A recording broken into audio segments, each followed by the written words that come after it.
I'm your host, Javier Betancourt, Executive Director of the Citizens Independent Transportation Trust, or CITT.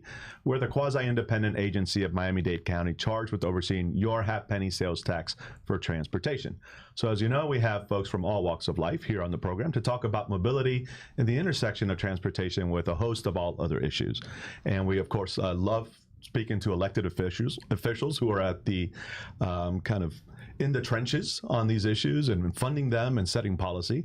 And today we're thrilled to have State Representative Ashley Gantt from District 109. State Representative, thank you for being on the program. Thank you, Javier. You forgot to mention that I'm a former trust member. I was going to get there. Okay, you just stole my... No, so I should have started with that because that is the #1 accomplishment, right? So yes, you were, and I forget what district you were appointed for. It was Commissioner Monestein's district. Commissioner Monestein's appointed to the me. Citizens Yes. Independent Transportation Trust. That's where you got your start, yes. I guess. And then, of course, you took that to greater heights now at the State House. Yes, very different experience. Not as collegial, right? Not at all. I definitely enjoyed my experience as a trust member, and it was eye-opening. I grew up in Miami, and Miami from the 90s is very different from Miami now, and especially when it comes to transportation. And of course, I wasn't driving when I was growing up, but it just... I understand it in a different way, and being on the trust allowed me to really understand the logistical genius that engineers and planners and everything that goes into it. So it was very informative, and actually it laid the foundation for me to be informed when I'm in committees or if I have bills and I'm like, well, I remember this from the trust, and I can ask questions that are informed. I learned this new vocabulary word. It's called ultra-crepidarian. Wow. And that means... I couldn't say that if I wanted to. It means making an opinion on something that experts usually opine on without having any knowledge. Okay. And so I learned that because it was very relevant, correct, in Tallahassee, for sure. And so my experience on the trust allows me to be a lot more informed when I'm particularly speaking to FDOT and the Miami-Dade Transportation Department. And it's a hot topic everywhere you go, right? Yes. I think if you were to ask Miamians what are the top 3 issues, that's clearly one among them. Affordable housing is probably the other, and maybe climate change. And they all interrelate. Yes. So, and the state has a prominent role in terms of transportation policy, and then funding a lot of these projects. So we have the Florida Department of Transportation, and locally we know it as District 6. And hello, Secretary Miller, nice to see you. And they are, of course, instrumental and behind a number of transportation projects. So what is your interaction with FDOT, and particularly as it relates to either policy statewide or as it relates to your particular district? Well, so I'm going into my sophomore year as a legislator, or congratulations sophomore term. On your reelection. Thank you. So in 2022, when I was first elected, my goal was to meet with all the agencies and to really understand, what are you doing? Because people often say, well, this doesn't exist, but it actually does. You just don't know it, right? And I often use this example of I was drinking water from an Olympic pool with a straw that had holes in it, okay? So imagine that task of just consuming so much information all the time. And this is aside from my professional life, where I'm a lawyer and I have to remember we have new rules and case law that comes out all the time. So information overload both ways, right? All the time. And so my interaction with FDOT, I had a meeting with FDOT, state and local Miami FDOT officials. We talked about what's going on, different projects. For me, it was very helpful to distill that FDOT controls certain areas or certain roads versus the county. And so I would get people like, hey, such and such. And I'm like, well, where is it? What street? And something as simple as that was very helpful for me to know who to go to. And a lot of times constituents just don't know. They'll contact me for something federal. And I'm like, well, let me connect you with my federal partner, which is Congresswoman Wilson, which thankfully, I have a tremendous relationship with all of my elected officials in my district. So let me tell you what my district is. Yeah. I like to say, and I really believe this, I have the best district in the state of Florida. You know, I hear that from every state representative that comes here. You know, I'm biased, but I think I'm correct. It's the center of the county, actually. Okay. So coming from the north end, it looks like a little seahorse on the map. So from the north end, I have Opelika. And I come down between 32nd Avenue and 17th Avenue. So it's a lot of unincorporated Dade County, all the way down to Alapata that we swoop over. So on the south end, my southern border is the river. Okay. So we swoop over Alapata into historic Overtown. And Little River. West Little River. Okay. Yeah. And then like North River Drive, that's south where the courthouse is and all of that. That's my border with the next rep. And then I have all of downtown. So on the east side, everything west of Biscayne Boulevard from 22nd Street all the way down to Flagler is mine. Oh, wow. So it's a diverse district with the people, the socioeconomic status, the landscape, because we have the high rises in downtown. What does transportation mean and look like to downtown, where a lot of people talk about the Metro Rail, the Metro Mover, those type of things. And then we move over to the more residential areas like Alapata and Liberty City and Brownsville, to unincorporated Dade, what we call the West Little River, and Crestview area to Opelika. That's where we're talking about the North Corridor and the bus routes over there. And even, you know, in consideration with, I have the most Miami-Dade campuses in my district. I have 4 of the 8. Wow. I like to brag. Shout out to President Pumariega, who was on the program a couple weeks ago. She is phenomenal. She's an amazing role model. I look up to her a lot with her leadership. But looking at what does transportation look like for students that commute to the Miami-Dade campuses. And so it's a smorgasbord of things when it comes to transportation. And so when I met with FDOT, it was kind of like an overview of like what they do, different projects coming up. I asked them to keep me posted because, like you said, traffic is a big thing.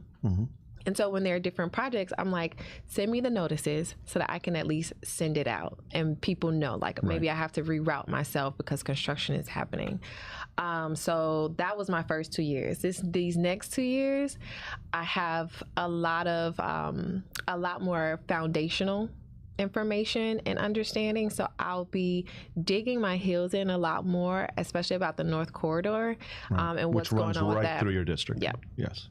Yep. So the North Corridor, again, for people who've been living under a rock at this point, because we've been talking about it for decades, is a planned Metro Rail extension from the current MLK station up 27th Avenue to the Broward County line. Yeah. And that is one of the corridors that FDOT is responsible for moving forward. Yes. Okay. So one of the most important corridors, we've been talking about it forever. I know that we recently received an update from FDOT that they are moving it forward. It's going to take some time.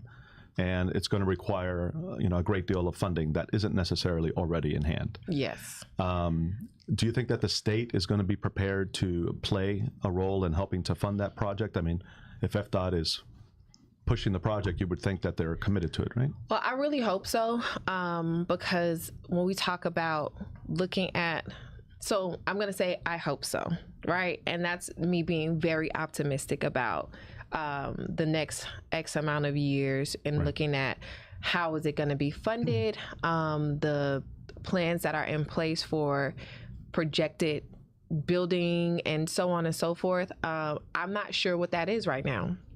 So that means I have to come back and provide an update after I ask some questions, because next Tuesday, so this weekend, I'll be traveling back up to Tallahassee to get sworn in. So officially, our new term will begin next week.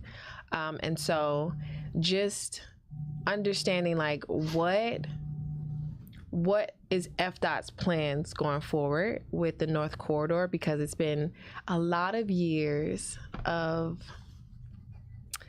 nice words, but not necessarily action, because we still don't have it. Right. So, I'll be working with my Miami Gardens rep and partners up there, and Senator Jones. So that's primarily Senator Jones's district as well. Right? Yeah, who was also on the podcast. I have to say, I've had you all. This is great. Yeah, I have 3 different senators, and he has the bulk of my district. Wonderful. Yeah.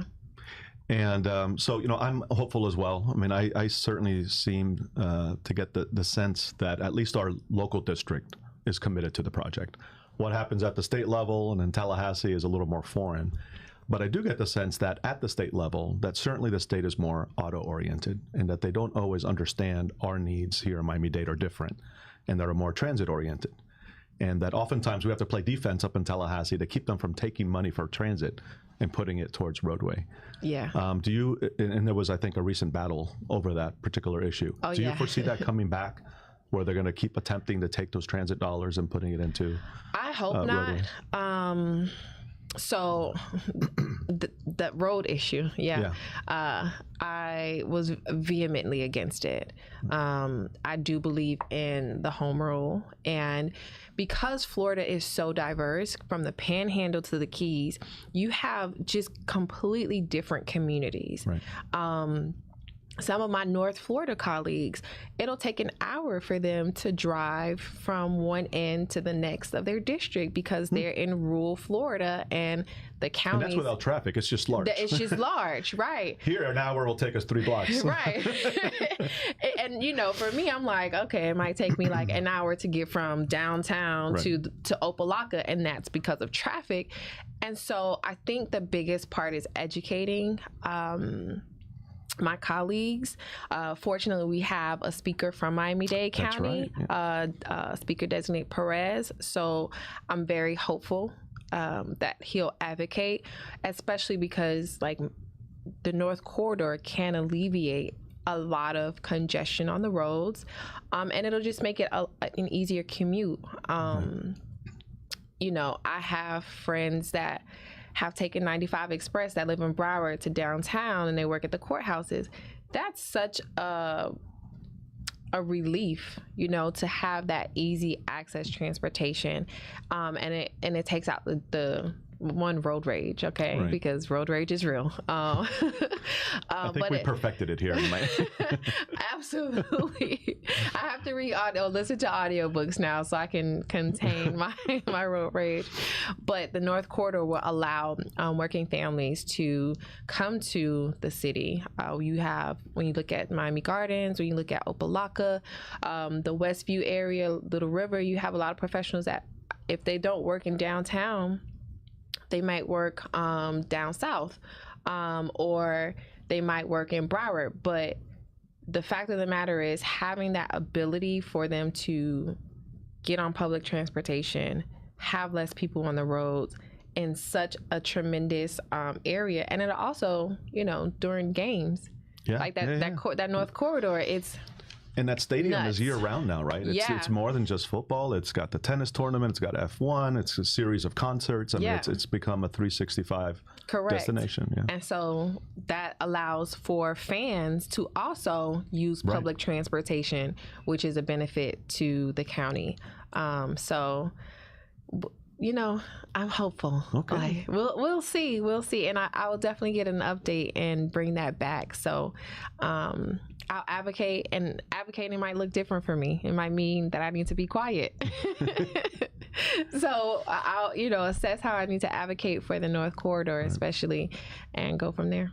And I've learned that as well. Sometimes the less said, the better. You can really step on landmines, trying to do the right thing, but not realizing that might have a backlash. Right? Yeah. Undermine what you're trying to achieve. Yeah. So that's my next goal, to see, what the substantive plans are in my district. Some crosswalks, like little simple things like that can enrich the quality of life. So going back to what you mentioned earlier about affordable housing and climate change, all of those in tandem speak to the quality of life that our community, that my constituents have in Miami-Dade County. And I'm very committed to, if this part of Miami, that's a wealthy part of Miami, has A, B, and C, and that provides to their quality of life or adds to their quality of life.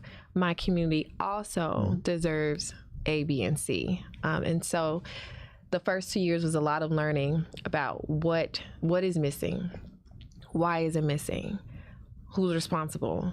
And so now I have those answers to those questions. Yeah, so you said you have your foundation, and now you're going to start building on that. Yep. Right? Yep. Now, how do you, okay, and I really try not to talk politics here, so we won't get into politics per se, but how do you, as a member of a minority party, effectuate change? Because it's much harder when you're in the minority, obviously, to move bills. So how does that work? So I believe a good idea is a good idea, period. And so I'm not restricted at supporting something that's a good idea and can be good policy, even if it's not from my party or my caucus. As a freshman, it was a lot of learning how the system works, right? And building relationships. So I was able to get 2 bills passed because one was very, like, it hit home for me as a woman attorney. I passed the lactation spaces in courthouses bill. Okay. And so prior to running for office, I was always involved in volunteer bar organizations and with the Florida Bar. And without fail, every year, multiple times a year actually, there would be a lawyer who would just return to work from maternity leave crying about either having a pump in the bathroom and dispose of the milk, or not having a place, or having to go to her car, sit in the car, being late to court, or, judges have become a lot more understanding, but the judge is not even allowing them to go pump and becoming engorged. Like, all of these things, people don't really think about unless it hits home for you, right, or if you have someone that you're close to experiences it. So it had been introduced for a lot of years, which I was not aware of. And then perfect timing, I guess. And I did a lot of work. So let me not even, no doubt. let me not, shortchange myself. But I did a lot of work lobbying that bill with the now outgoing speaker and with my colleagues, because it's important. So that was one. And the other one was a claims bill for Leonard Cure for being wrongly incarcerated for over 15 years. And that was kind of a full circle moment. Sometimes you're like, am I supposed to be here? You have all these philosophical questions that you ask yourself. And you're like, I was asking myself this my first term, and I was like, what did I do to my life? It's not easy. Shuttling back and forth to Tallahassee. It's not, and it's you don't do it for pay. Hello. That's what I was about to say. It's a part-time legislature. Yeah. And you still have, if you're not independently wealthy, you're still working full-time. Right. And you're there at least half of the year, going back and forth. Mm-hmm. And when you're home, it doesn't end. And so I had those very, introspective questions like, what did I just do to my life? I am a public figure. I can't go to Target and just shop anymore. People recognize me. That's the craziest part, honestly. Like, I miss my anonymity. Sure. And so sponsoring this claims bill with Rep. Gottlieb, he was the main sponsor, and I became his prime co-sponsor. I was actually on the conviction review unit that exonerated Mr. Cure before I even imagined running for office. And it was part of, I was the president for the Black Bar Association in Broward, the TJ Reddick Bar Association. And the then state attorney, Mike Satz, asked me to be on the conviction review unit panel, and we reviewed the case. We exonerated him. And then some years later, elected in Tallahassee asking the legislature to compensate him. It's meant to be. I know it was nuts. And so that goes to a good idea is a good idea. Yeah. And by the way, that's nuts. The fact that even after someone is exonerated, there isn't an automatic, right, restitution. You have to go through this whole political process. Yeah. And it takes a long time if it happens at all, right? Yeah, if it happens. Sometimes, fortunately that was able to be supported by all parties. Okay. And that process is very interesting where we have a master, I think that's the title, but an attorney in the House who creates this entire report to provide to the committees to understand like what happened, the procedural posture of the case. So the master also has a very big role where they can say, I would support this or not so much. Right. So that's a very interesting process. Well, that's great. So, yeah. So looking forward now to your next 2 years, I'm sure you're already thinking about what your priorities are going to be, what kind of bills you want to pass. So what's going to be your focus these next couple of years? Well, that's a great question, right? So I'm reserving Not to put you on the spot. I'm reserving one bill slot for high school students in my district to propose a bill. Oh, cool. Yeah. So that's we have 14 bills. So from this year, for 2025 and 2026, we have 7 slots per session. Right. At the House, you're limited. To Senate 7. Senate is unlimited. Yeah. Lucky so this term, I'm definitely going to be addressing early learning care. As we see minimum wage increase, that is knocking families off who cannot afford daycare and early learning care for their children. So that's really a workforce issue. Right. If they can't afford daycare, someone's staying home. And what does that look like for the workforce when you have qualified employees or potential employees that are not in the marketplace working because they can't afford daycare?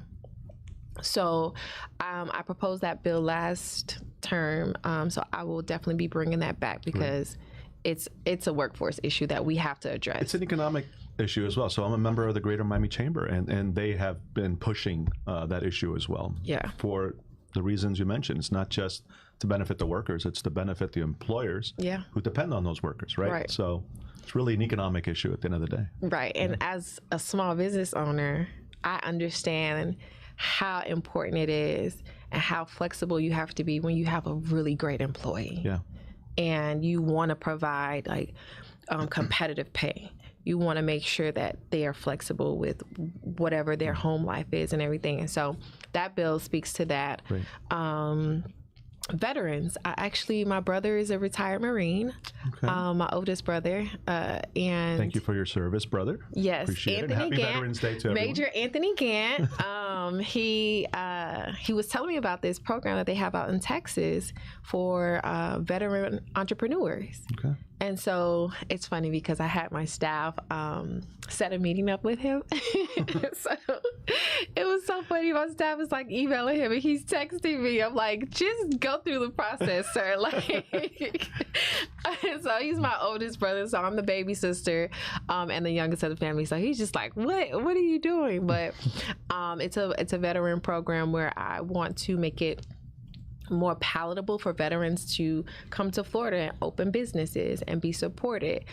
So I look forward to working with him and the Veteran Affairs with that bill. And those are just 2 of some of the bills that I know. I have a couple like little quirky lawyer tweaks for probate, particularly. I specialize in probate, and so and estate planning. But there's like a little. It relates to businesses, but there's a little tweak in probate that we gotta get done. Any chance we're going to see you on a transportation committee?